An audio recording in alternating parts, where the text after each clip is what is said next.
even though they hated each other. Just throwing it out there, This is Isaiah 66:15. For behold, the Lord will come with fire and with his chariots, like a whirlwind. See, like a whirlwind, man. He's coming with fire and his chariots like a whirlwind. Now read that again, Bubba Son. And whereas thou sawest that out of his mouth there came a blast of wind, and fire and storm. Yeah, another word for a storm is a tempest, a whirlwind. That's right. Keep going on that. That's right. To render his anger with fury. He's coming to render his anger, man. Not render his love to the world. So God so loved the world. He's coming to render his anger to the world, man. Go ahead. With fury. And his rebuke with flames of fire. Yeah, that's how he's going to. See, he's rebuking us by chastising us. We go through all these tribulations and, shit we got to go through. But look, he's coming to rebuke these people with fire, man, and flames. All right? That's not the rebuke you want. You want to be rebuked by other men, all right now. You don't want to be rebuked by the Lord, because that's how he's going to rebuke you, man, with fire and flames. Go ahead. For by fire and by his sword will the Lord plead with all flesh. That's right, man. So the Lord's pleading with all flesh with fire and the sword, man. All right? Simple as that. Now, he's not coming back, all right, to have a block party with the whole world, bring everybody together. Now, he's coming to bring the sword, man. He's not coming to bring peace. All right? He's coming to bring the sword, fire, all right, this great destruction. Go ahead, back in that. Verse 28. And that he held neither sword nor any instrument of war. And sword is just a method of destruction, man. What's it called? Instrument of destruction or death. And that he held neither sword nor any instrument of war, but that the rushing of him destroyed the whole multitude that came to subdue him. He read that again, Bubba Son. Verse 28, and that he held neither sword nor any instrument of war, but that the rushing and of him destroyed the whole multitude. Yeah, man, this is how it's gonna be right here, man. You see people shooting, the military shooting. Well, they all gonna get zapped, man. You got people fighting. That's how it's gonna be. They're gonna be getting zapped easily. This was the album. This is the End, called "This Is the End" by the Red Hot Chili Peppers. They know what's going on, man. You got people running. Angels, angels slaughtering people, and then at the same time, there's gonna be people getting salvation, man. All right. I think the Red Hot Chili Peppers too. One of their other titles for another album called Black Angels. Yep, Black Angels. Well, I think that was the album. That's it was called Black Angels, and then I think that song was called "This Is the End." And that's the album. That was the album cover, man. A record or CD. Having beams come out of it, and what's it look like, man? The buildings below. What do you think that is, man? And it's called Black Angels. And that's the power we waiting on, man. That's what we waiting on. That's why we enduring. Because nobody believes in that. Nope. Nobody believes that the Heavenly Father exists. No, everybody think it's big green, big head, green, black eyes. They can't even breathe there. They got to have a glass, a fish bowl, And that's why we looked at it as we're a spectacle to the world. We made sport. These niggas crazy as fuck thinking that's gonna happen. Oh, you better believe we know it's gonna happen. Because damn it, Esau scared out of his goddamn mind. And that's our power. That's our power coming like this, man.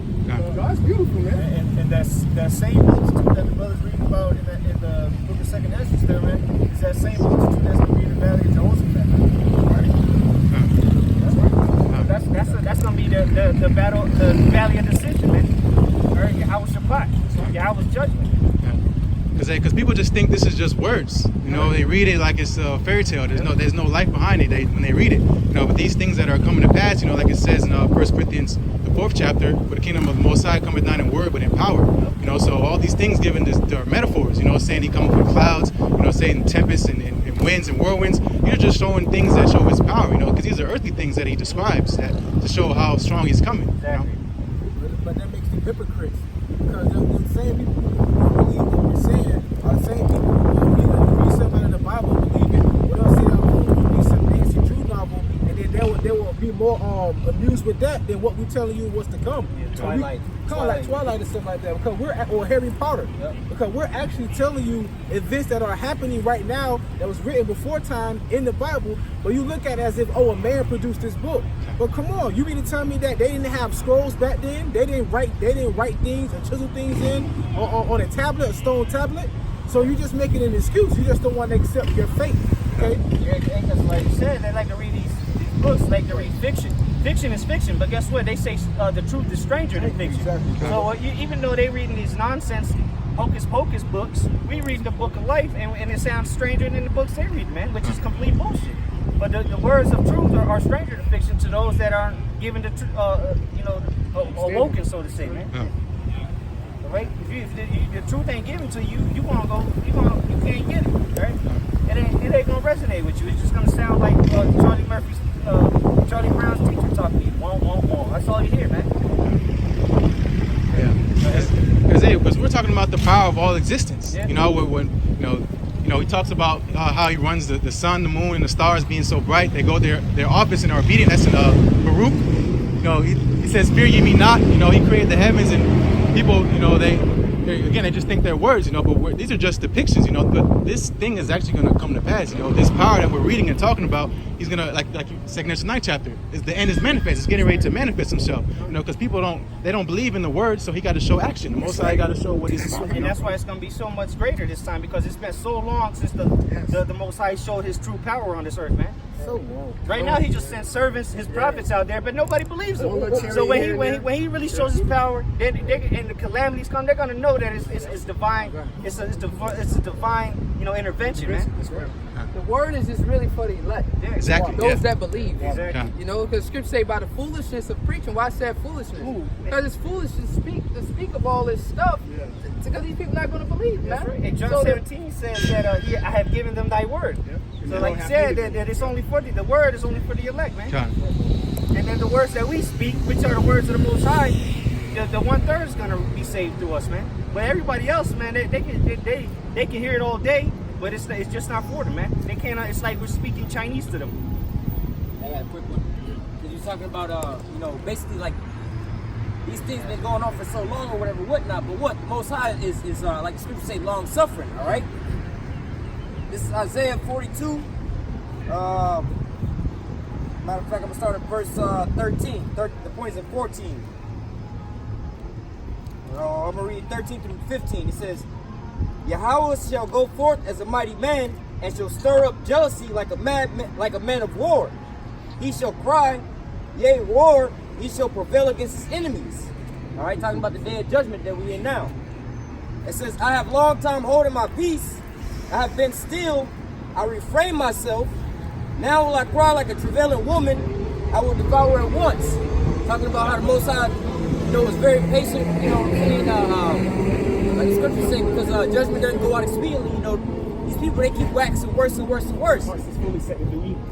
So now the Most High, you know, on our time, it seems like it's for so long. Most High said, look, I've long time holding my peace. You know, or like how Jake likes to say, you know, we was just speaking on certain things. But we speak like this metaphorically because we Jake. That's why, you know, we have these dark parables. But, you know, your parents will tell you, man, I've been patient with your motherfucking ass. I've been holding, you know, I've been real patient with you. I'm tired of you doing this, whatever, whatnot, you know. But now I'm about to come off with this here belt and I'm about to go ahead and beat your ass, right?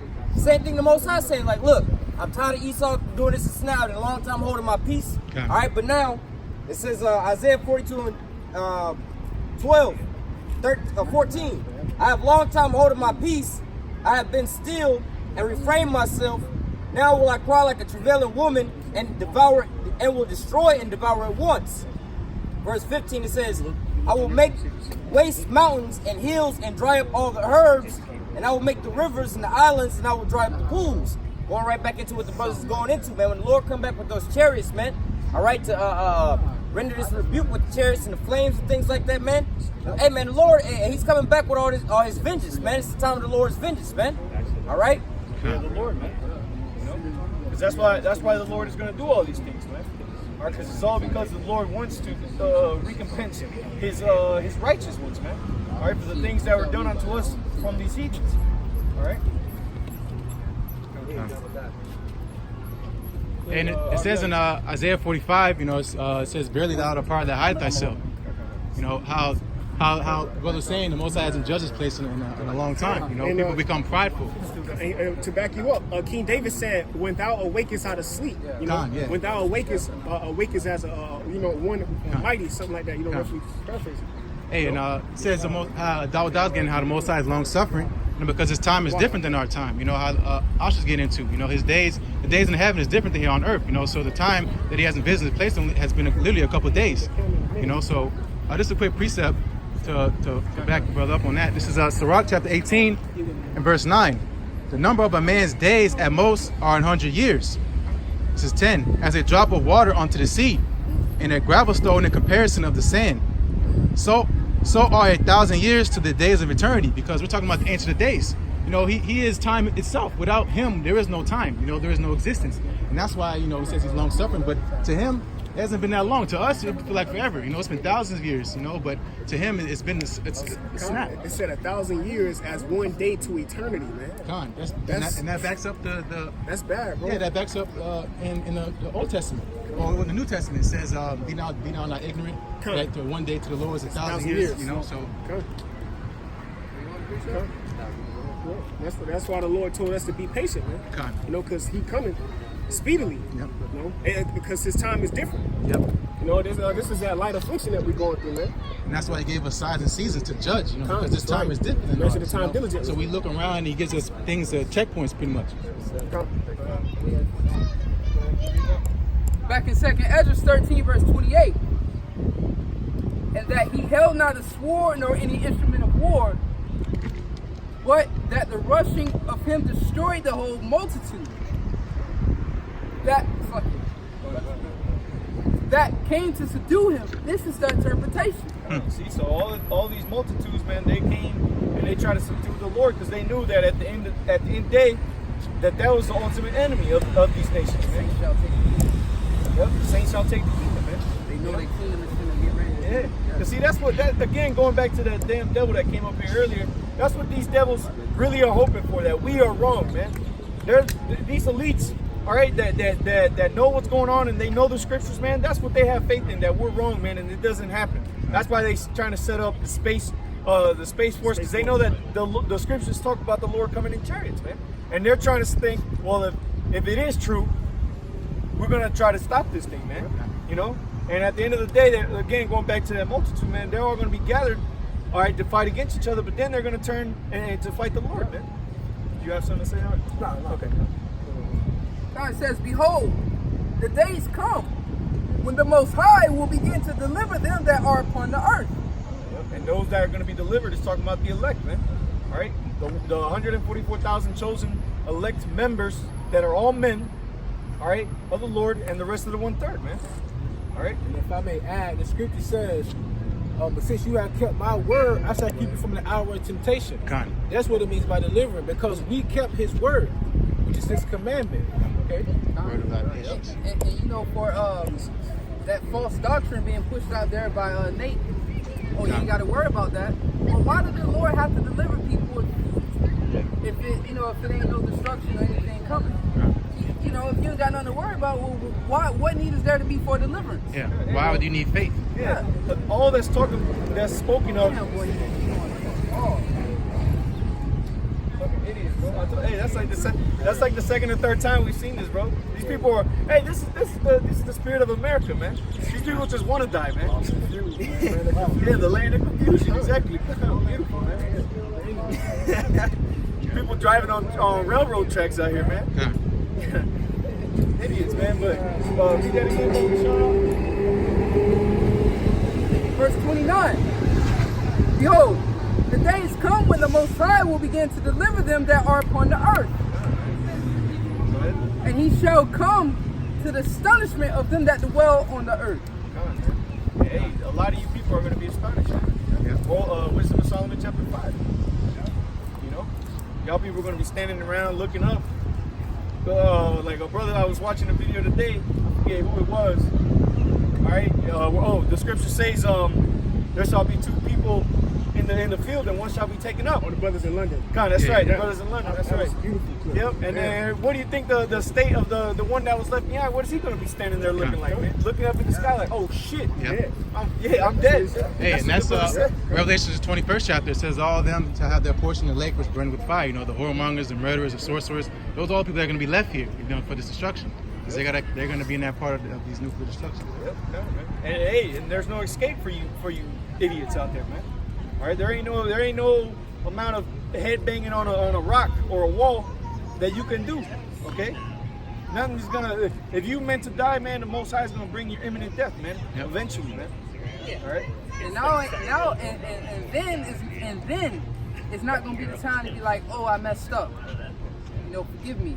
You know, now is that time to be saying that. You know, it says, behold, the days come when the Most High will begin to deliver them that are upon the earth, and he shall come to the astonishment of them that dwell upon the earth. And one shall undertake to fight against another. Yep. And we starting to see that starting to happen all over the world. You see here in America, man. People fighting against each other. You got, look at what's happening right now in Venezuela. Hey, what's happening in Venezuela is coming to America on a whole new level, man. Yep. People thinking, well, those that know what's going on in Venezuela, you know, you think that what's going on over there is bad. Just wait till that comes over here to America, man. It's coming real soon, man. All right?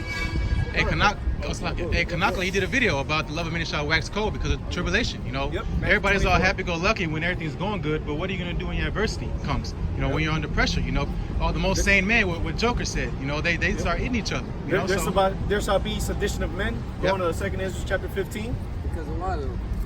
Because of lack of bread. Yep. You know what I'm saying? When things start getting tight, man, hey, you go back to your basic instinct, man. Yep. Just like what was that movie we was watching? I think it was Bird Box. You know what I'm saying? Bird man? Box. Yep. Hey man, when it's death and destruction outside, man. Every man for themselves. Yep. Yeah, everything else go out the door, man. All the regular rules of society go out the door, No man. morals, And you know none what? of that. And you know what? And then those who are high and mighty and that's prideful, you're gonna realize that you're nothing but a man at the end of the day.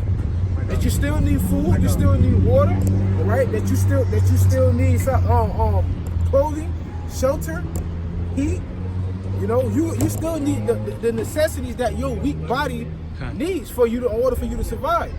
So that everything that you have right now, everything that you desire the lust, it's not gonna matter in that day, okay? And this is a prime example right here. This is a good precept. Sirach 11, and I'm gonna give it back to the brother. Sirach 11 and 25. In the day of prosperity, there's a forgetfulness of affliction. Yep. So as you're prospering in society, you're not concerned with hunger. You're not concerned with thirst. You're not concerned with clothing. Because it's very convenient for you right now. Yep. But like the brother said, the love of many shall wax cold because of the lack of bread. But in that day though, right?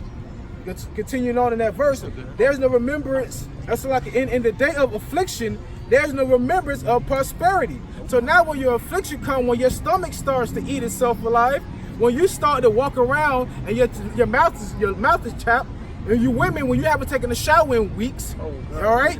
See, then now all the makeup, all those likes and subscriptions you got on Facebook, on social media, is not gonna matter in that day. Okay, you being a manager of a Fortune 500 company is not gonna matter in that day. That Lamborghini's not gonna save him in that day. He's gonna die if he keep living the life he's living right now, and him and everyone else too as well, man. Okay, continuing on verse 26. For it is an easy thing unto the Lord in the day of death to reward a man according to his ways. That's why we're out here. Because the Lord's He's gonna reward you according to the ways you will live in your life. Yeah. Okay? That's all I wanted to say. Yep. And if I may say this too, you notice that when you let's say I eat lunch, right? I leave like a half of a sandwich and I don't want it and I throw it away. But later on that day when I get hungry, what you do? You think about that half sandwich that you threw away. That's right. Later that day. I be hating that. That's why I like to eat all my food. I hate to waste it. All right, waste Because I know when I'm hungry, I'm gonna think about that food that I threw away. So same thing, man. When this society collapse, the hyperinflation kicks in, and you know you don't have enough money to even buy food, all right, to buy a bag of rice like in Venezuela, all right. You're gonna think of you know, because Americans we waste food all the time, man. All right, all these restaurants, they throw food out the back in the dumpster. Nobody can take the extra food home. You get fired if you take it home. All this madness, Excess. man. Yeah, and it's just a wasteful nation. So when that time comes, all right, like we always say, a ketchup package is going to be a commodity in that day, man. All right, you walk around with a bag full of ketchup packages. KFC hand wipes. Yeah, hand wipes. You gonna be able to sell those off, man.